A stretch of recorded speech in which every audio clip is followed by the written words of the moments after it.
Welcome dear student, स्वागत है आप सभी का बायोलॉजी क्लासेस में। आज हम बात करेंगे एनिमल साइकन के बारे में, जो कि फाइलम पोरीफेरा का एनिमल है। इसमें जो एंडोस्केलेटन होता है वो स्पाइक्यूल्स का बना होता है। ठीक है, अब स्पाइक्यूल्स क्या होते हैं? स्पाइक्यूल्स जो होते हैं वो स्पंज फाइबर के बने होते हैं, जो कि इनमें एंडोस्केलेटन का काम करती हैं।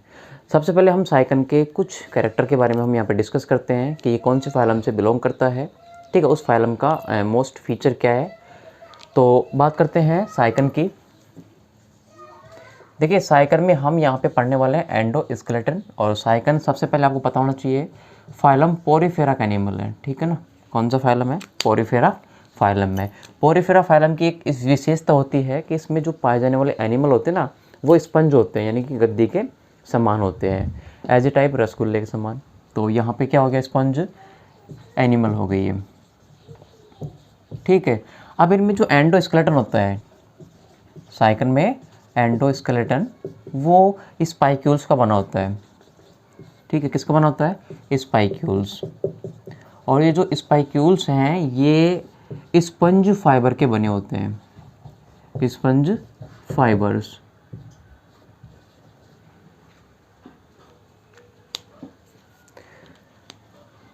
स्पंज फाइबर मिलकर के बनाते हैं क्या? एक स्पाइक्यूल्स बनाते हैं, कंटिकाएँ बनाते हैं। ठीक है, ये कंटिकाएँ जो होती हैं ना, एज एक किरण के समान होती हैं, रेखा के समान होती है, सीधी सुई की जैसी।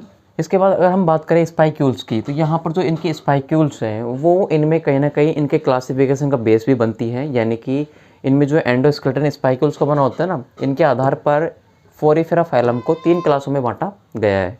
कैसे? देखिए, यहाँ पे पोरीफेरा फाइलम है। ठीक है, इनको 3 क्लासों में डिवाइड किया गया है। ये हो गया यहाँ पे फाइलम, और ये तीन हो जाएंगे यहाँ पे इनके क्या? क्लास। ठीक है, पहली जो क्लास इसकी वो है कैलकेरिया,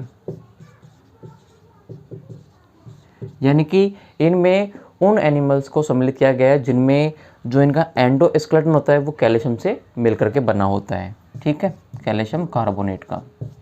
तो इसे पहली क्लास में डिवाइड कर दिया गया कैलकेरिया में। दूसरी इसकी क्लास है हेक्स एक्टिनेलिडीज। ठीक है, इसमें उन एनिमल्स को सम्मिलित किया गया जिनमें जो एंडोस्केलेटन होता है वो कैल्शियम से नहीं बल्कि सिलिकॉन का बना होता है। ठीक है, यानी कि सिलिका से मिलकर के बना होता है। जबकि तीसरी जो इसकी क्लास है वो है डेस्मोस्पोंजिया। ठीक है, थर्ड कौन सी है? डेस्मोस्पोंजिया। इसमें क्या होता है? इसमें जो एनिमल होते हैं ना वो कैल्शियम और सिलिकॉन दोनों के मिलने से बने होते हैं। ठीक है, यानी कि इनमें एंडोस्केलेटन किससे बना होता है? कैल्शियम और सिलिकॉन के योग से मिलकर के। तो इस प्रकार से यहाँ पर जो इनका एंडोस्केलेटन है वो पोरीफेरा फाइलम को 3 क्लासों में डिवाइड कर देता है। यानी कि जिनमें एंडोस्केलेटन कैल्शियम का बना होता है वो कैलकेरिया में चले जाते हैं, जिनमें एंडोस्केलेटन जो होता है वो सिलिकॉन का बना होता है तो वो हेक्स एक्टिनेलिडीज में चले जाते हैं। जिनका एंडोस्केलेटन कैल्शियम और प्लस में सिलिका से मिलकर के बना होता है उसको हम यहाँ पे थर्ड क्लास डेस्मोस्पोंजिया में सम्मिलित करते हैं।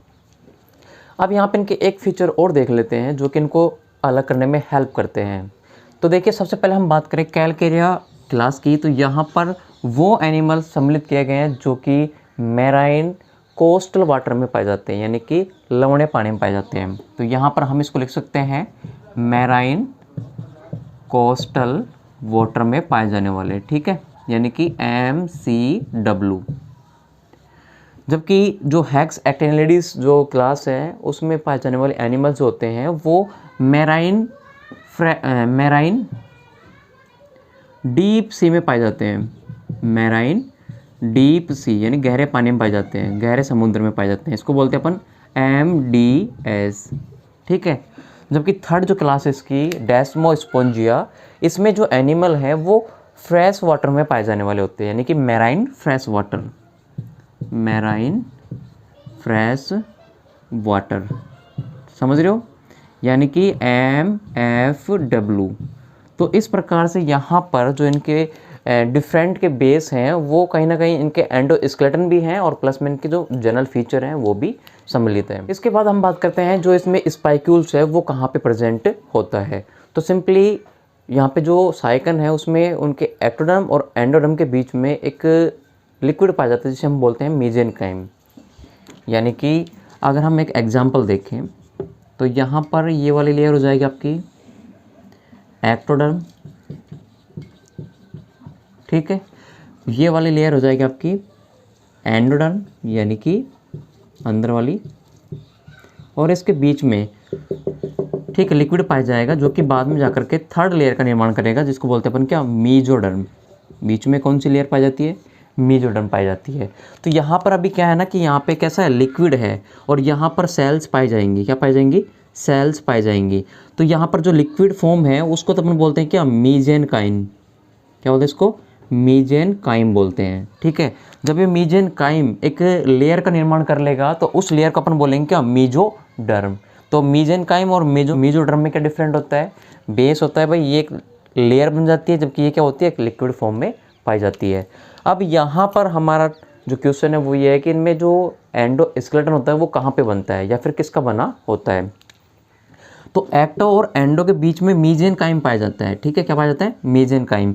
और इस मेसेनकाइम में एक विशेष सेल पाई जाती हैं। क्या पाई जाती हैं, विशेष सेल पाई जाती हैं, ठीक है। इन सेल्स को अपन बोलते हैं क्या, स्क्लेरोब्लास्ट सेल। क्या बोलते हैं इनको, स्क्लेरोब्लास्ट सेल बोलते हैं। और ये स्क्लेरोब्लास्ट सेल जो होती हैं वो यहाँ पर स्पाइक्यूल्स का निर्माण करती है, यानी कि कंटिकाओं का निर्माण करती हैं, जो कि इनमें एंडोस्केलेटन का काम करती हैं, ठीक है। स्क्लेरोब्लास्ट सेल को हिंदी में बोलते हैं कंकाली कोशिकाएं। कंकाली कोशिकाएं,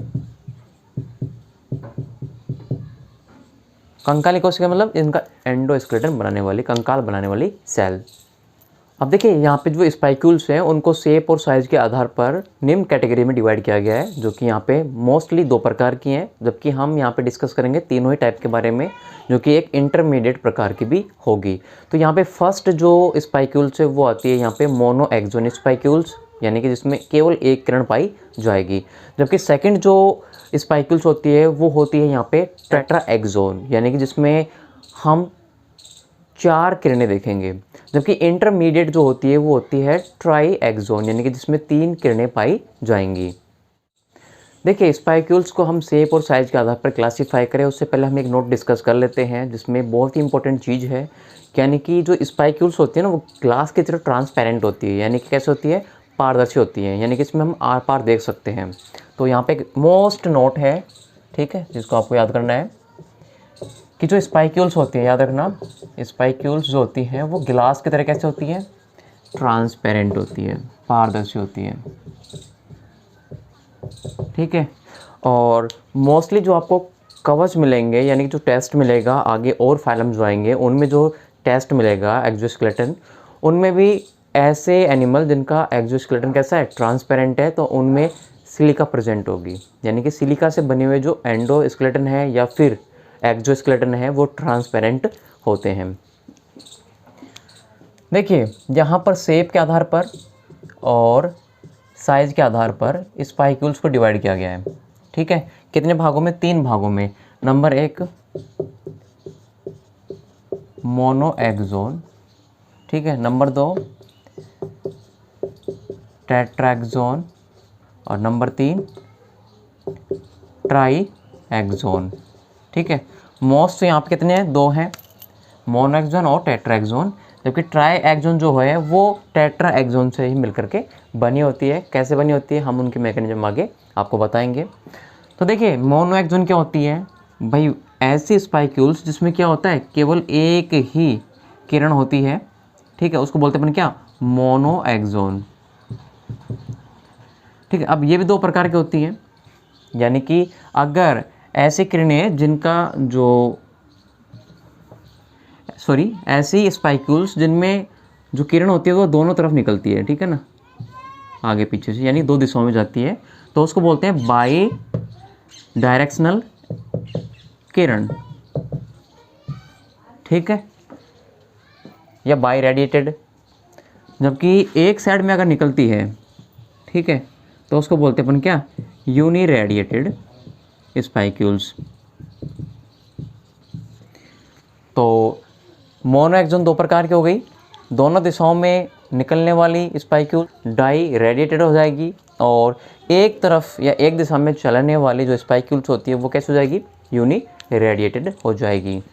उसके बाद में आता है हमारे पास में कौन सा, टेट्राएक्सोन, यानी कि इसमें क्या होता है, इसमें 4 किरणें होती है इस प्रकार से, ठीक है, इस प्रकार से क्या होती है, 4 किरणें होती हैं। इन 4 किरणों यानी कि 4 अलग अलग दिशाओं में क्या होती हैं, ये मूव करती हैं, आगे बढ़ती हैं। तो ऐसी किरणों को या फिर ऐसे स्पाइक्यूल्स को अपन बोलते हैं क्या, टेट्राएक्सोन, ठीक है। अब बात करते हैं ट्राइएक्सोन की। तो ट्राइएक्सोन क्या होता है, देखिए जब इनका डेवलपमेंट हो रहा होता है तो उसमें क्या होता है कि एक जो स्पाइक्यूल्स या फिर एक जो एक्सोन होती है, किरण जो होती है वो क्या होती है, डैमेज हो जाती है, और उसके बदले क्या होती है, 3 ही एक्सोन बन पाती हैं। तो इस कंडीशन में बने हुए स्पाइक्यूल्स को बोलते हैं क्या, ट्राइएक्सोन स्पाइक्यूल्स। देखिए अब इन्हें और भी डिफरेंट नाम जो हैं उनसे हम इनको बोलते हैं। जैसे कि मोनोएक्सोन की बात करें तो इसको बोलते हैं यूनिरेडिएटेड, ठीक है। इसी प्रकार टेट्राएक्सोन बोलते हैं टेट्रारेडिएट। इसी प्रकार ट्राइएक्सोन को बोलते हैं क्या, ट्राइरेडिएट, ठीक है। इसके अलावा एक नाम और भी है, इसको बोलते हैं मोनोएक्टिनल,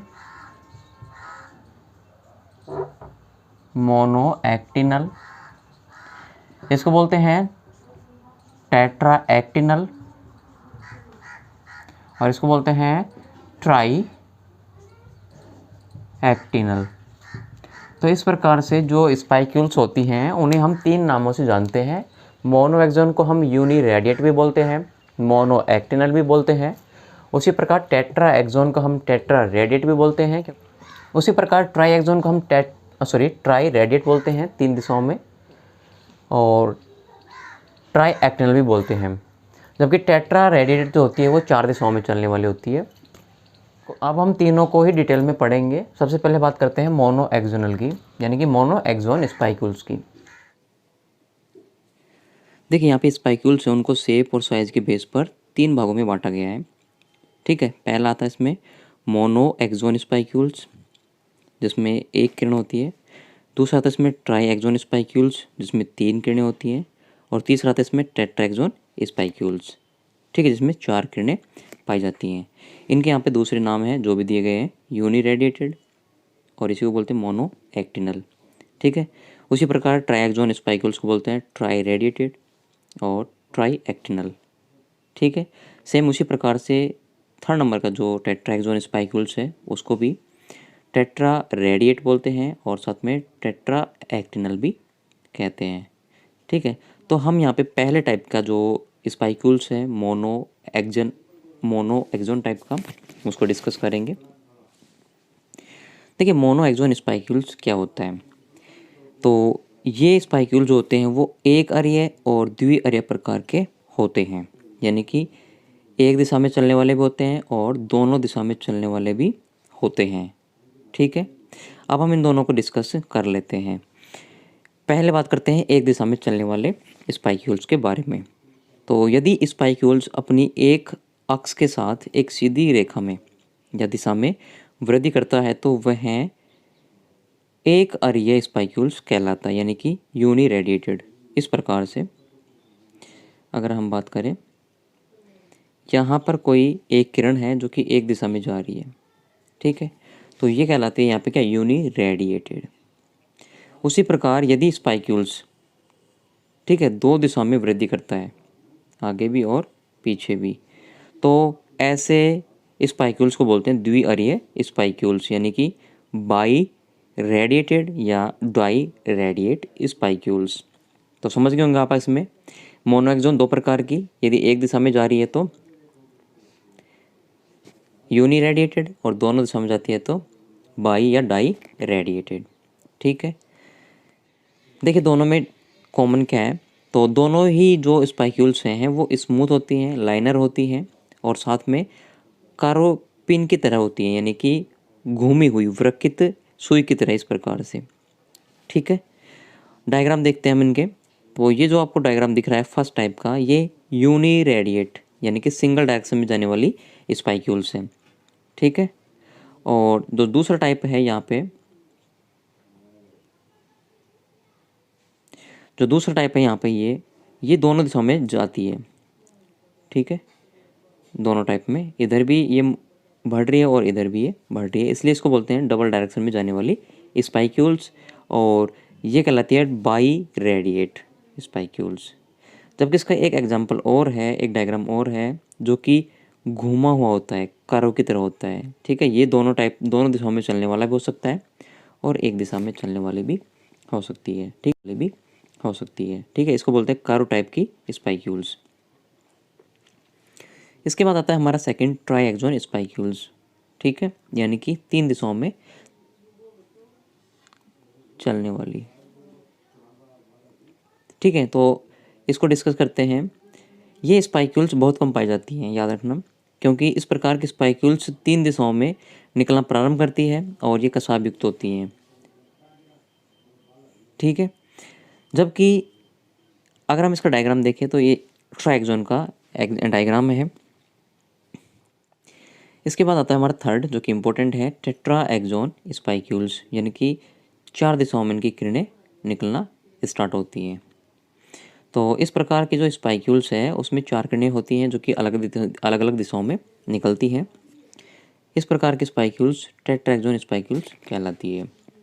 यहाँ पर एक नोट है जो आपको याद करना है, क्या, यदि टेट्राएक्सोन स्पाइक्यूल्स की कोई एक किरण किसी कारणवश नष्ट हो जाती है तो इससे 3 ही किरणों वाली स्पाइक्यूल्स बनती हैं, जिन्हें हम टेट्राएक्सोन स्पाइक्यूल्स कहते हैं। तो अगर मैं आपको बता दूं, यहाँ पे 3 किरणें जो डेवलप होंगी लास्ट में, यहाँ पे एक किरण जो होती है वो क्या होती है, नष्ट हो जाती है, ठीक है। तो ऐसी बनी हुई जो स्पाइक्यूल्स है वो ट्राई रेडिएट कहलाती है। देखिए यहाँ पे एक नोट है जो आपको याद करना है, क्या, कि 16 साइंटिस्ट ने 1885 में बताया कि ये जो कंटिकाएँ होती है वो कैल्साइट का एक रूप है, ठीक है, जिनमें कैल्शियम कार्बोनेट के अलावा मैग्नीशियम भी, सोडियम भी, सल्फर भी और हाइड्रोजन भी पाया जाता है, ठीक है। साथ इसमें इसका डायग्राम है टेट्रा रेडिएट का। देखिए पोरिफेरा फाइलम में जो साइकन है उनकी जो कंटिकाएँ होती हैं वो मोस्टली थ्योरी में कम पूछती हैं, लेकिन जो प्रैक्टिकल एग्जाम होता है उसमें ये टॉपिक या ये क्वेश्चन ज़्यादा बार पूछा जाता है कॉलेज में। और इनमें बड़ा क्वेश्चन बनता है स्पाइक्यूल्स के बारे में, कंटिकाओं के डायग्राम जो होते हैं वो बनाने पड़ते हैं। तो यहाँ पर मोस्टली 3 ही है जो आपको ईजिली समझ में आ जाएगा। अब हम इनके फॉर्मेशन की बात कर लेते हैं कि इनका निर्माण कैसे होता है। तो यहाँ पे आपको कुछ नहीं, आपको सिंपली 3 चीज़ें याद रखनी है जिससे आपको पूरा मैकेनिज्म जो है वो आराम से समझ में आ जाएगा। नंबर 1, पहले तो आपको एक्टोडर्म और एंडोडर्म के बारे में याद रखना है, ठीक है। इन दोनों के बीच में क्या प्रेजेंट होता है, मीजेनकाइम। क्या प्रेजेंट होता है भाई, मीजेनकाइम होता है। और मीजेनकाइम में क्या होता है, विशेष प्रकार के सेल्स पाए जाते हैं जिनको क्या बोलते हैं अपन, स्क्लेरोब्लास्ट सेल, ठीक है। ये सेल जो होती है ना वो ही इम्पोर्टेंट है, बस ये वाले सेल जो है वो ही इम्पोर्टेंट है इनके स्पाइक्यूल्स के फॉर्मेशन के लिए। तो स्क्लेरोब्लास्ट सेल देखते हैं, रिप्रेजेंट करते हैं इनको। तो सबसे पहले आपको याद रखना है कि एक जो स्क्लेरोब्लास्ट सेल होती है उसके बारे में, ये वाली जो सेल है वो कौन सी है, स्क्लेरोब्लास्ट सेल, ठीक है। यही सेल जो होती है वही फॉर्मेशन करती है किसका, स्पाइक्यूल्स का फॉर्मेशन करती है। ये सेल क्या करती है, पहले सबसे पहले ये डिवाइड होती है, ठीक है, 2 विशेष प्रकार की कोशिकाओं में, जिन्हें हम पर बोलते हैं क्या, स्क्लेरोसिस्ट सेल बोलते हैं। तो यहाँ पर ये क्या हो गई, यहाँ पे 2 सेल फॉर्म हो गई जिनको अपन बोलते हैं स्क्लेरोसिस्ट सेल, ठीक है। अब ये जो सेल होती हैं वो आगे चल करके इनके बीच में कुछ स्पेस होता है, यहाँ पर कैल्शियम कार्बोनेट का पार्टिकल्स इकट्ठा करती हैं, यानी कि forming of calcium carbonate particle, ठीक है। तो यहाँ पे क्या होगा कि इन दोनों कोशिकाओं के बीच में कुछ कण आ जाते हैं कैल्शियम कार्बोनेट के। ये जो कण होते हैं वो आगे चल करके एक पट्टे का निर्माण करते हैं, ठीक है, एक पट्टे का निर्माण करते हैं इस प्रकार से। अब इस पट्टे में क्या होता है कि ये 2 सेल जो होती हैं, ठीक है, स्क्लेरोसिस्ट, ये अब अपने एक विशिष्ट रूप में आ जाती हैं, जिन्हें यहाँ पर हम बोलते हैं, एक कोशिका बन जाती है यहाँ पर थिकनर सेल, जबकि दूसरी जो कोशिका होती है वो बन जाती है फाउंडर सेल। कौन सी सेल? Founder cell. अब यहाँ पर दोनों में आपको डिफरेंट कैसे करना है, तो देखिए दोनों में डिफरेंट किस प्रकार से करोगे आप। ये जो पार्टिकल होता है कैल्शियम कार्बोनेट का जो पार्टिकल बना है, या फिर हम ये जो पट बना है उसके आधार पे हम डिफाइन करेंगे कि फाउंडर सेल कौन सी है और थिकनर सेल कौन सी है। तो अब यहाँ पर जो पट है उसको मैं यहाँ पे रिप्रेजेंट करता हूँ इस प्रकार से, ठीक है। अब इसमें क्या है, इसमें आपको दो चीज़ें देखने को मिल रही हैं। एक तो ये जो पट है वो एक सेल में तो अंदर तक दसा हुआ है, जबकि एक सेल के सिर्फ आगे वाले भाग तक ही प्रेजेंट है। तो यहाँ पर जो अंदर तक धसी हुई सेल है उसको बोलते हैं फाउंडर सेल, जबकि जो आगे तक है यानी कि जिसका सिर्फ आगे वाला हिस्सा टच कर रहा है उसको बोलते हैं अपन क्या? थिकनर सेल बोलते हैं। अब इन दोनों के काम क्या होंगे? दोनों के काम क्या डिफरेंट है। कैसे?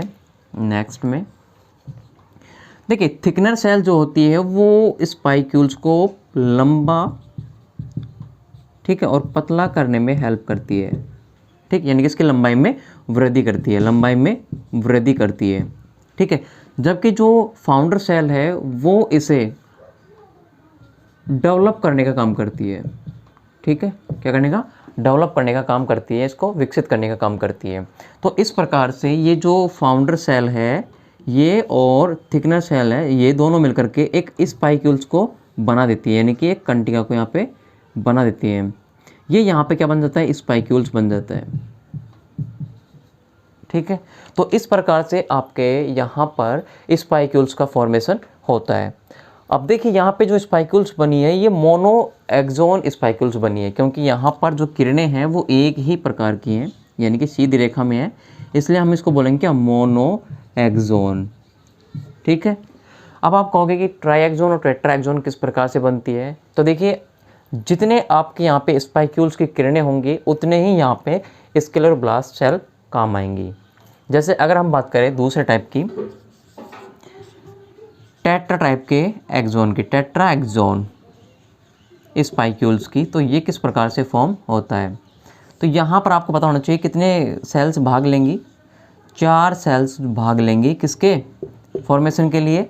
स्पाइक्यूल्स के फॉर्मेशन के लिए। चारों सेल को बोलते हैं अपन क्या यहाँ पे? स्क्लेरोब्लास्ट सेल्स, ठीक है। और प्रत्येक एक स्क्लेरोब्लास्ट सेल से 2 प्रकार के स्क्लेरोसिस्ट सेल बनेंगी, ठीक है, जो आगे चल करके एक एक किरण का फॉर्मेशन करेंगी, ठीक है, जिनमें 2 प्रकार के सेल बनेंगे, फाउंडर सेल और थिकनर सेल, जो कि एक स्पाइक्यूल्स को बढ़ाने का और उसके डेवलपमेंट का काम करेंगी, जैसे कि हम यहाँ पे डिस्कस करते हैं। तो इस प्रकार से यहाँ पे होगी 2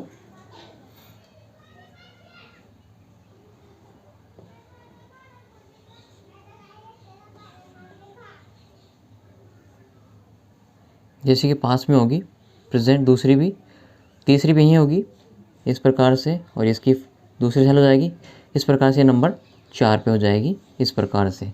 तो यहाँ पर प्रत्येक फाउंडर सेल के लिए प्रत्येक, ये यहाँ पे होगी कौन सी? Founder sales. देखिए अब यहाँ पे क्या हो गया, ये चारों क्या हैं? फाउंडर सेल्स हैं, और ये प्रत्येक एक स्पाइक्यूल्स के लिए कौन सी है? थिकनर सेल है। ये कौन सी है? ये थिकनर है। अब इसमें क्या होगा, ये आगे बढ़ेंगे और प्रत्येक सेल से यहाँ पर इस प्रकार से स्पाइक्यूल्स फॉर्म कर लेंगी,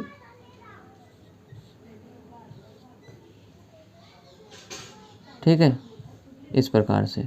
यहाँ से थोड़ा हटाना पड़ेगा, दूर करना पड़ेगा, इसलिए ये क्या हो जाएगी? थिकनर हो जाएगी। थिकनर ये लंबाई में बढ़ाने का काम करती है। आगे चल करके ये फाउंडर सेल जो हैं वो हट जाती हैं, और ये चारों जो स्पाइक्यूल्स हैं वो इस प्रकार से एक दूसरे से क्या होती हैं? अटैच हो जाती है। अगर हम इनकी संरचना देखें तो ये इस प्रकार से बन जाएंगी,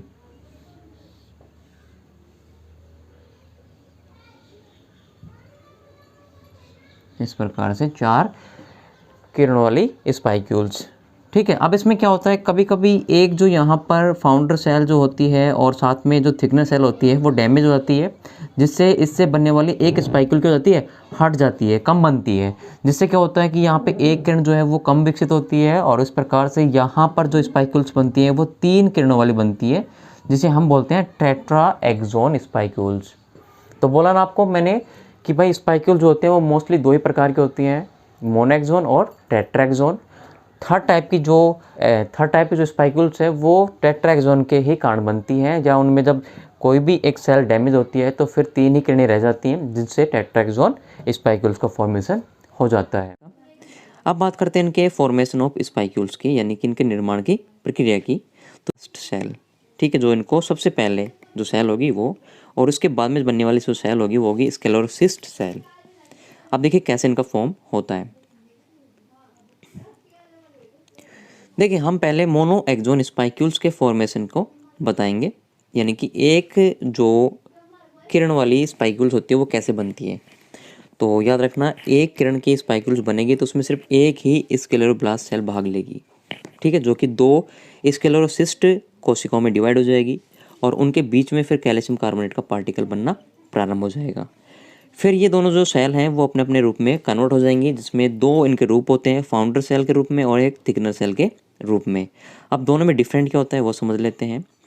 तो देखिए फाउंडर सेल और थिकनर सेल में क्या अंतर होता है। फाउंडर सेल जो होती है हम उसको बोलते हैं प्रगाढ़क कोशिका, और ये कोशिका जो होती है वो बाहर होती है सेल के, ठीक है, यानी कि सेल के बाहर उपस्थित होती है। इसका काम क्या होता है, तो ये स्पाइक्यूल की लंबाई में वृद्धि करती है, यानी कि उसकी लंबाई को बढ़ाती है, इस प्रकार से उसको बढ़ाती हुई चली जाती है। जबकि फाउंडर जो सेल होती है उसको बोलते हैं संस्थापक कोशिका, और ये अंदर की तरफ उपस्थित होती है, ठीक है। अगर हम यहाँ पे डायग्राम बनाएं तो सपोज दैट यहाँ पे एक पार्टिकल है जो कि कैल्शियम कार्बोनेट का है, जो कि स्पाइक्यूल्स बनने जा रहा है, ठीक। इसमें एक सेल होगी इसके बाहर की तरफ इस प्रकार से, जो कि थिकनर सेल होगी, जबकि एक सेल जो कि इसके अंदर होगी जो कि इसको कवर करे हुए रखेगी इसमें इस प्रकार से। ये होगी इसकी क्या, फाउंडर सेल। फाउंडर सेल का काम होता है इसका डेवलपमेंट करने का। तो वापस से प्रोसेस देखते हैं। देखिए यहाँ पे फाउंडर सेल है जो इसको डेवलप करेगी, और यहाँ पे थिकनर सेल है जो उसकी लंबाई में वृद्धि करेगी। तो यहाँ पर क्या होता है, 5वें स्टेप में ये जो सेल है ये वाली कंप्लीट, ये स्पाइक्यूल्स बनना प्रारंभ हो जाती है और ये लास्ट में जाकर के स्पाइक्यूल्स बन जाती है। तो ऐसे स्पाइक्यूल्स को बोलते हैं मोनो एक्सोन स्पाइक्यूल्स। ये यहाँ पे कंप्लीट फॉर्म हो चुकी है। तो अगर अब हम बात करें 3 प्रकार के एक्सोन की या फिर 4 प्रकार के एक्सोन की, तो वहाँ पर स्क्लेरोब्लास्ट सेल जो होंगी वो उसी के अनुसार क्या होंगी, प्रेजेंट होंगी। ट्राई एक्सोन बनना है तो यहाँ पे 3 स्क्लेरोब्लास्ट सेल लिए जाएंगे। अगर यहाँ पे टेट्रा बनना है तो 4 स्क्लेरोब्लास्ट सेल लिए जाएंगे, ठीक है। बाकी हम इसकी यहाँ पे थ्योरी की बात करें तो यहाँ पे आपको थ्योरी कंप्लीट बताई गई है, ठीक है। आप इसको रीड कर सकते हो और इसका स्क्रीनशॉट भी ले सकते हो कंप्लीट। अब इसके बाद हम बात करते हैं इनके रियल डायग्राम के बारे में जो हमें दिखाई देते हैं। तो यहाँ पर सबसे पहले ये जो आपको एक्सोन दिख रही है ये केवल एक दिशा में चलने वाली है, यानी कि मोनो एक्सोन, और उसमें भी कैसी, यूनी रेडिएटेड, ठीक है। जबकि ये जो है यहाँ पे दोनों डायरेक्शन में जाने वाली है, ठीक है। इसके बाद हम देखते हैं कर्व टाइप की घूमी हुई स्पाइकल्स के बारे में। तो अब हम यहाँ पे डिस्कस करते हैं 3 स्क्लेरोब्लास्ट से बनने वाले एक्सोन के बारे में या फिर स्पाइकल्स के बारे में।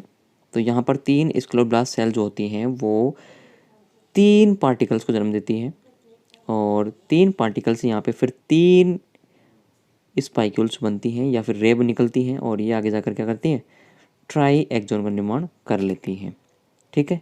अब इसमें आपको सिंपली समझाऊँ मैं आपको, यहाँ पे क्या होता है कि 2 का पेयर होता है जिसमें एक फाउंडर सेल और एक थिकनर सेल प्रेजेंट होती है, और ये दोनों आपस में एक एक स्पाइक्यूल्स को बनाती हैं और लास्ट में जाकर के क्या होती हैं, जुड़ जाती हैं, ठीक है। इसी प्रकार से अगर 4 स्क्लेरोब्लास्ट सेल होंगी तो यहाँ पे 4 प्रकार के जो किरणों वाली स्पाइक्यूल्स होगी वो जन्मेगी, जिसे हम टेट्रा रेडिट बोलते हैं।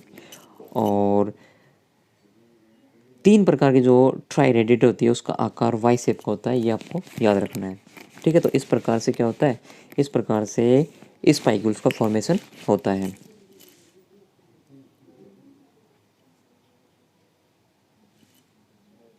देखिए इस डायग्राम में आपको स्पष्ट दिखाया हुआ है, यहाँ पर जो बाहर की सेल है वो थिकनर सेल है और जो अंदर प्रेजेंट है यहाँ पे सारी क्या है, फाउंडर सेल है। ठीक है, तो अब आप समझ सकते हो कि बाहर जो प्रेजेंट है वो सारी क्या है, थिकनर सेल है, और अंदर जो प्रेजेंट है वो कैसी है, फाउंडर सेल है, जो इनको पूरा कंप्लीट बनाने में हेल्प करती हैं। तो इस प्रकार हमारे जो साइकन है उसमें हमने एंडोस्केलेटन को डिस्कस किया।